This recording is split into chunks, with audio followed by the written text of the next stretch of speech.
Saya Adiandara, saya peserta Latsar CPNS BPSDM Provinsi Kalimantan Selatan tahun 2022 dengan NDH 20 Angkatan 23 Kelompok 2. Dalam kesempatan ini saya diberikan tugas untuk membuat mind map tentang wawasan kebangsaan dan nilai-nilai bela negara yang akan lebih jelasnya saya tampilkan dalam video berikut.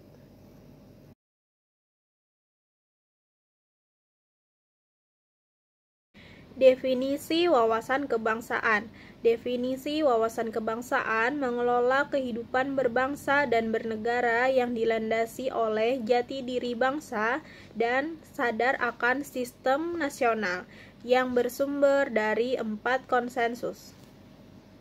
4 konsensus dasar. Yang pertama, Pancasila, yang mana pertama kali Pancasila disampaikan secara sistematik oleh Insinyur Soekarno pada tanggal 1 Juni 1945 di sidang BPUPKI.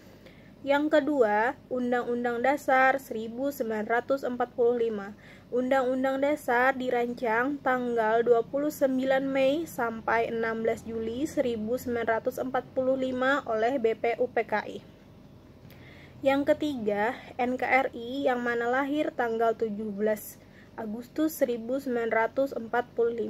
Dan yang keempat adalah Bhinneka Tunggal Ika yang mana secara nyata sudah dinyatakan pada zaman Majapahit dan telah dilaksanakan dari masa Wisnu Dharma. Titik-titik penting sejarah bangsa Indonesia. Yang pertama ada Budi Utomo yang didirikan oleh Sutomo pada tanggal 20 Mei 1908. Yang kedua ada Penghimpunan Indonesia yang didirikan oleh pelajar dan mahasiswa Hindia di Belanda pada tahun 1908. Selanjutnya ada Kongres Pemuda. Kongres Pemuda 1 dilaksanakan pada 30 April sampai dengan 2 Mei 1926. Dan Kongres Pemuda 2 dilaksanakan 27 sampai 28 Oktober 1926. Selanjutnya ada BPUPKI yang dibentuk tanggal 29 April 1945 oleh Dr. Rajiman Widyodiningrat. Dan selanjutnya ada PPKI yang dibentuk tanggal 7 Agustus 1945. Lambang negara. Yang pertama, bendera merah putih dengan bentuk segi 4 panjang dengan ukuran lebar 2/3 dari panjang dengan bagian atas berwarna merah dan bagian bawah berwarna putih. Yang kedua, bahasa Indonesia yang sudah ditetapkan pada pasal 36 Undang-Undang Dasar NKRI 1945. Yang ketiga, lambang negara yaitu Garuda Pancasila dengan semboyan Bhinneka Tunggal Ika.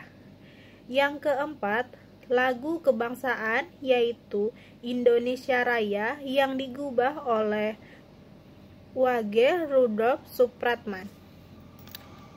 Nilai dasar bela negara. Yang pertama, cinta tanah air. Yang kedua, sadar berbangsa dan bernegara. Yang ketiga, setia pada Pancasila sebagai dasar ideologi negara. Yang keempat, rela berkorban untuk bangsa dan negara. Yang kelima, kemampuan awal bela negara. Fungsi ASN sebagai pelaksana kebijakan publik. Di sini bertugas, berperan, dan berfungsi sebagai pelaksana kebijakan yang dibuat oleh pembina kepegawaian sesuai dengan peraturan perundang-undangan yang berlaku. Yang kedua, pelayan publik. Sebagai pelayan publik harus ramah, sopan, dan hormat kepada penerima pelayanan. Yang terakhir, ada pemersatu bangsa dan negara. Di sini harus sesuai dan taat kepada Pancasila, Undang-Undang 1945, negara dan pemerintah.